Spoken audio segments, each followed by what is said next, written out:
자, 반갑습니다. 신경진입니다. 자, 우리가 지난 시간까지 산점도에 대해서 좀 살펴봤다, 그죠? 산점도에서 우리가 알 수 있었던 것은, 뭐였습니까? 그쵸.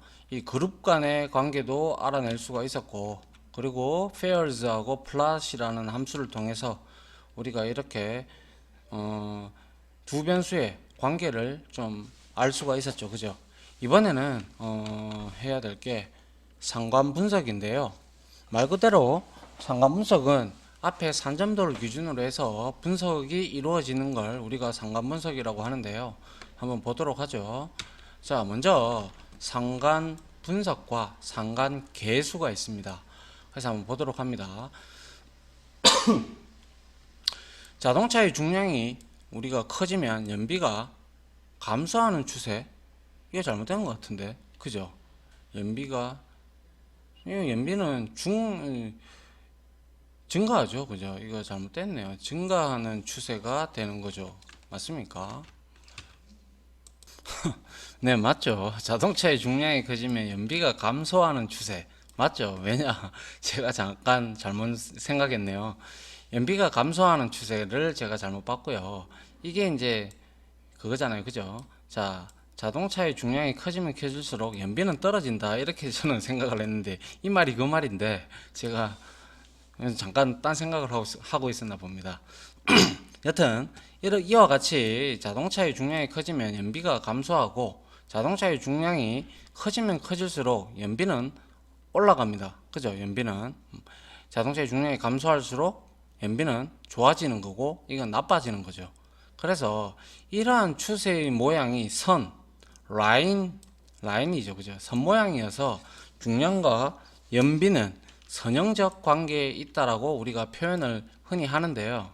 선형적 관계에도 보시면 지금 이 A 그림과 B 그림을 이렇게 한번 보시게 되면 같은 이렇게 내려가는 길이 있지만 중요한 거는 반비례 관계에 둘 다 있지만 뭐예요? A는 관측값들이 이런 빨간색 점들이 어떻게 관측값들의 분포가 이 선에 가깝죠. 맞죠? 이 선에 가깝고 B는 상대적으로 선에서 많이 떨어져 있다. 그죠? 어차피 경향은 좀 이렇게 나오는데 좀 상대적으로 A에 비해서 B가 많이 퍼져 있다. 그죠?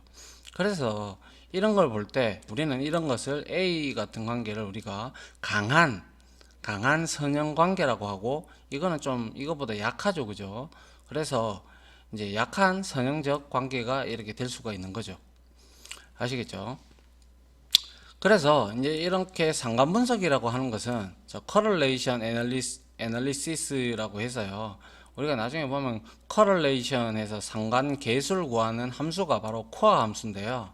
그 함수를 쓰면 얼마나 이제 관계가 있는지를 보는 거예요. 그래서 얼마나 선형성을 보이는지 수치상으로 나타낼 수 있는 방법이 바로 상관 분석입니다. 아시겠죠? 요거 쪽에는 억수로 굉장히 두 변수가 관계가 짙다라고 볼 수가 있는데 이건 좀 관계는 있지만 이거에 비해서 상당히 좀 널리 분포되어 있다. 이렇게 우리가 바라볼 수가 있는 거예요. 같은 선형적 관계라고 할지언정. 무슨 말인지 이해갑니까? 이게 바로 우리가 상관 분석을 통해 가지고 선형적 관계를 어떻게 좀 더 강하게 보느냐 아니면 멀리 퍼져 있게 보느냐 이런 것들을 우리가 수치상으로 나타낼 수 있는 방법이 바로 상관 분석이라는 방법입니다. 상관 분석입니다. 아시겠죠? 자, 그 다음 내용 한번 볼까요? 자, 이 상관관계를 분석을 하다 보면 상관 분석을 하다 보면 꼭 나오는 게 피어슨 상관계수가 나와요. 상관계수. 그래서 피어슨 컬레이션 코리션트라고 하죠. 코리션트라고 하는데 자, 선형성의 정도를 나타내는 척도로 사용이 되는데요. 이 피어슨 상관계수를 우리가 흔히 그냥 상관계수라고 칭을 하고요.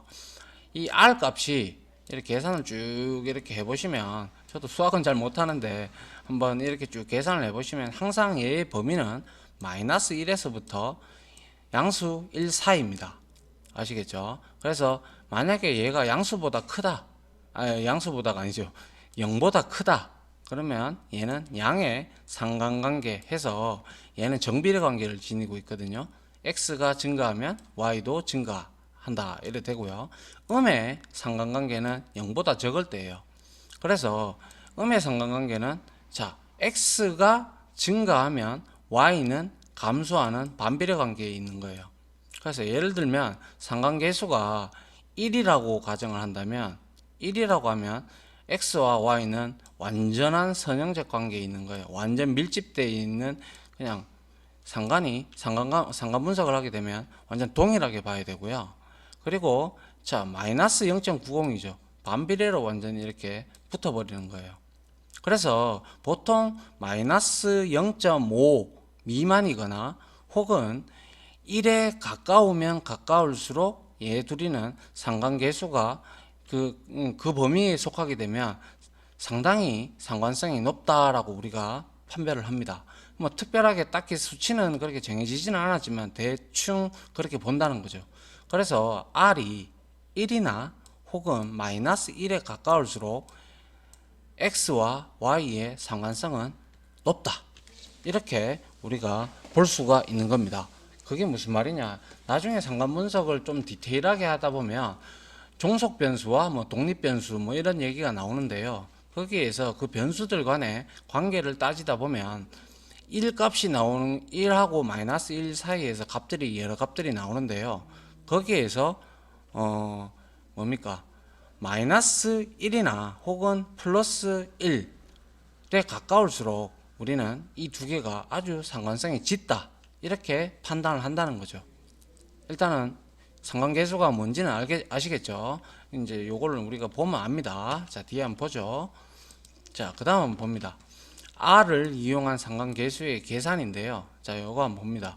음주 정도와 혈중 알코올 농도의 상관성을 조사하는데 이거는 뭐 상식이잖아요. 근데 워낙 뭡니까? 그 술을 많이 먹어도 알코올 농도가 안 올라가는 사람들도 가다가 저도 뭐 살아보니까 그런 사람들이 있더라고요. 근데 대다수의 사람들은 이제 음주를 많이 하면 할수록 혈중 알코올 농도가 올라가는 건 지극히 당연한 거겠죠. 근데 한번 볼게요. 자, 비얼즈는 맥주가 되겠죠. 그죠? 5, 2 하고 9, 8, 3 뭐 이렇게 쭉 나와 있는 벡터와 그리고 이거는 알코올 농도가 되겠죠. 그죠? 그래서 0.1 뭐 이렇게 쭉 나옵니다.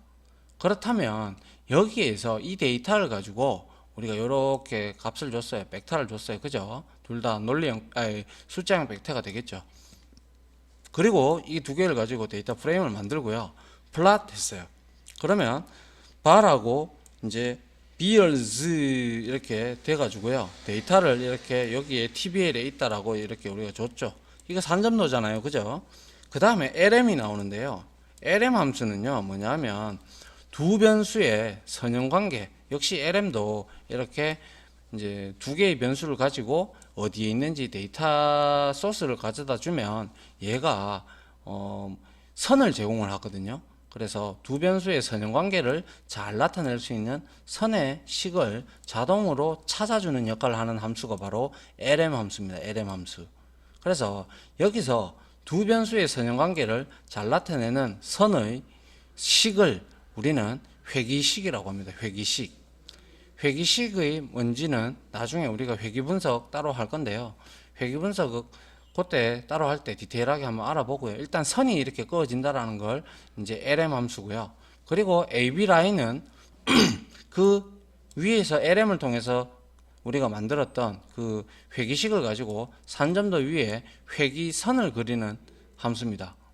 그래서 우리가 회귀선이라고 하면 관측값들의 추세를 가장 잘 나타낼 수 있는 선을 우리는 흔히 회귀선이라고 합니다. 그리고 요 밑에 코어 이거는 이제 우리가 아까 말했던 마이너스 1에서부터 1까지 사이에 있는 값을 상관계수를 구하는 함수가 되겠습니다. 그래서 이거의 결과를 한번 보도록 할까요? 한번 보시면 자, TBL에서 이렇게 지금 데이터 프레임이 만들어진 거는 이미 여러분들이 잘 아니까 이해를 하실 거고요. 그리고 난 다음에 자, 플라츠에서 산점도를 그렸는데요. 발하고 비어즈를 가지고 우리가 구하는데, 자, 지금 산점도를 이렇게 보니까 이렇게 나왔어요. 그죠? 한 개, 두 개, 세 개, 그리고 몇 개입니까? 6개, 한 10개, 한 11개의 데이터가 들어가는 것 같은데, 이렇게 산점도가 나왔어요. 일단 대충 봤을 때 이렇게 꺼지겠다. 그죠? 이제 회기선이, 그죠? 그러면 회기선을 한번 이제 보면, 자, LM이 이제 여기에서 회기식을 이제 도출을 하는 거죠. 회기식을 도출을 하고, 이 회기식에 RES의 회기식이 나오거든요. 그럼 RES를 우리가 가지고 AB 라인이라고 함수를 하면, 여기에 회기식이 나온 걸 결과를 가지고 이 그래프에서 최대한 선을 이렇게 맞춰서 그려줍니다. 그러면 이걸 봤을 때 아하, 얘네들이 이 선에 얼마나 밀집해 있는지 이렇게 확인을 할 수가 있는데요. 그 다음에 코어라는 게 있어요. 그래서 비어즈하고 발을 줬죠. 이렇게 되게 되면 뭐냐면 이거 두 개를 가지고 이 두 변수가 얼마나 상관계수를 가지고 얼마나 관계가 있는지를 보는 거예요. 근데 이걸 보시게 되면 결과가 0.679 7025 이래 나왔어요. 그럼 0.068 정도 나왔다. 그죠? 그럼 1에 0과 1 사이에서 0.68 정도가 나왔다면 상관계수가 일단은 어느 정도 높다고 봐야 돼요. 그래서 이 두 개가 상관도가 높다라고 이렇게 우리가 볼 수가 있습니다. 아시겠죠? 그래서 코어 함수는 상관계수를 구하는 역할을 하는데, 상관계수는 어느 정도 되어야 두 변수가 상관성이 있을까? 이와 관련해서는 딱히 정해진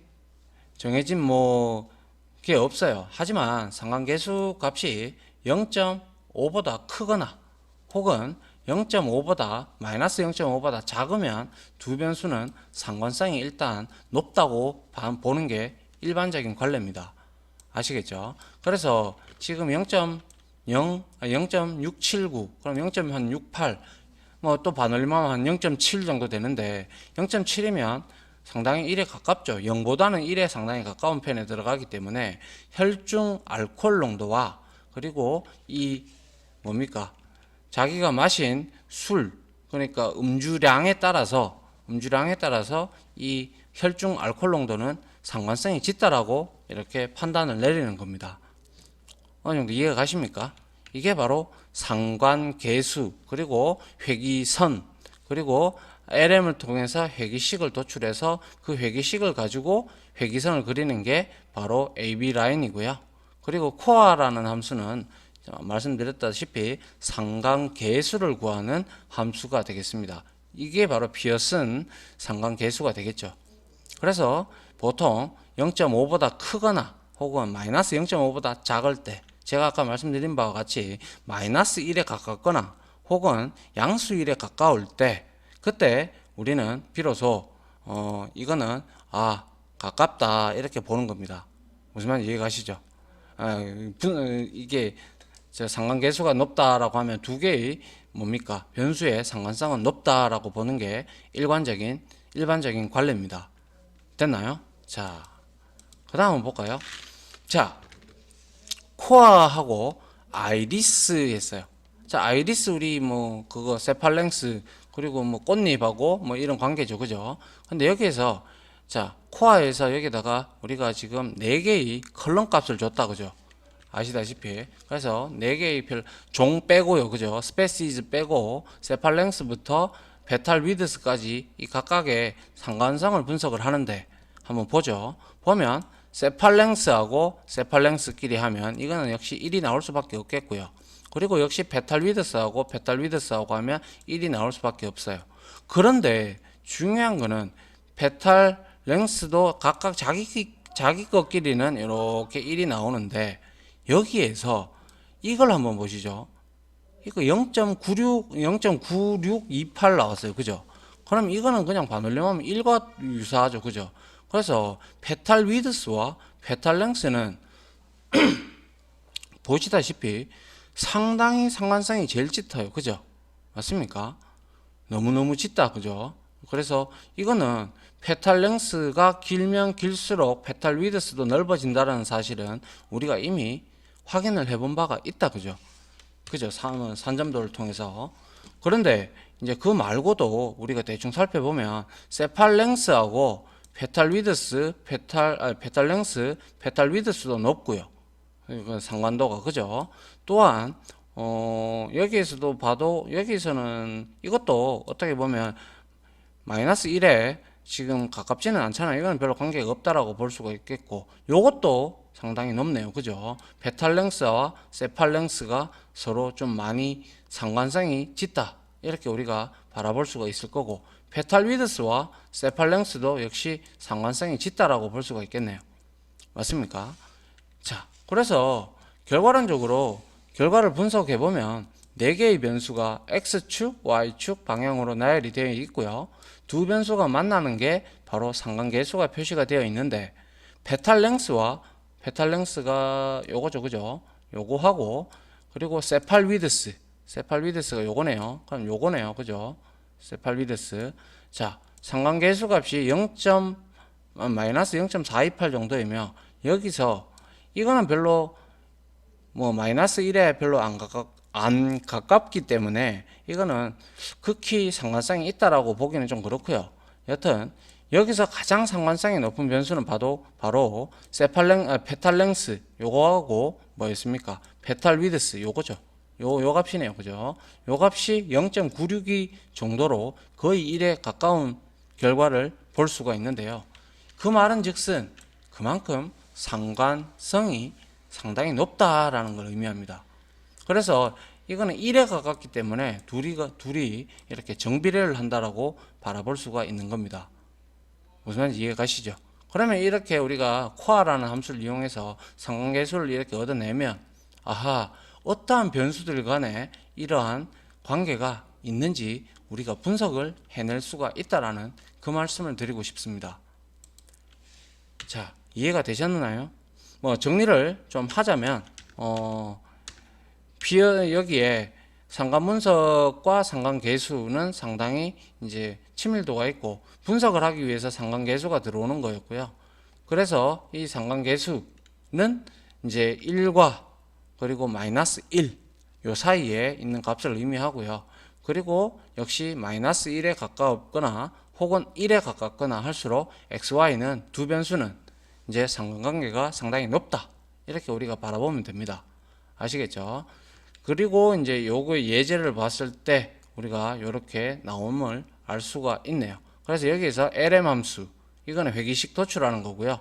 이 회기식 도출하는 값을 가지고 이제 선을 끊는 게 바로 AB 라인이고, 그보다 더 좋은 게 바로 코아라는 이 함수를 통해서 우리가 상관계수를 이렇게 구해내면 얼마나 이 두 개가 상관성이 있는지를 알아보는데 쓰여지는 척도가 되는 건지 여러분들도 알 수가 있을 겁니다.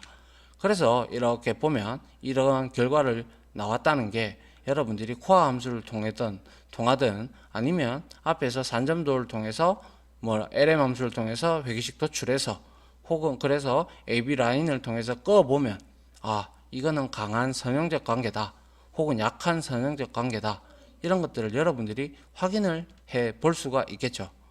맞습니까? 그래서 이러한 부분들을 여러분들이 정리를 좀 해두시면 이제 뒷부분에 가서 선그래프에서 우리가 선과 여러 가지 이렇게 분석을 할 때 이 상관계수가 많은 도움이 될 거라고, 많은 도움이 되는 게 아니라 당연히 분석할 때 필요한 겁니다. 아시겠죠? 그래서 이러한 코아 함수, LM 함수, 그리고 AB 라인 함수 등을 여러분들이 좀 정리를 해 두셨으면 좋겠습니다. 아무튼 이번 강의는 여기까지 상관분석에 대해서 설명을 드렸고요. 요거를 가지고 우리가 실습을 이제 또 한번 해봐야 되겠죠. 자, 아무튼 여기까지 강의 들어주신다고 수고하셨고요. 자, 다음 실습 강의로 또 찾아오도록 하겠습니다. 자, 강의 들어주신다고 수고하셨고요. 감사합니다.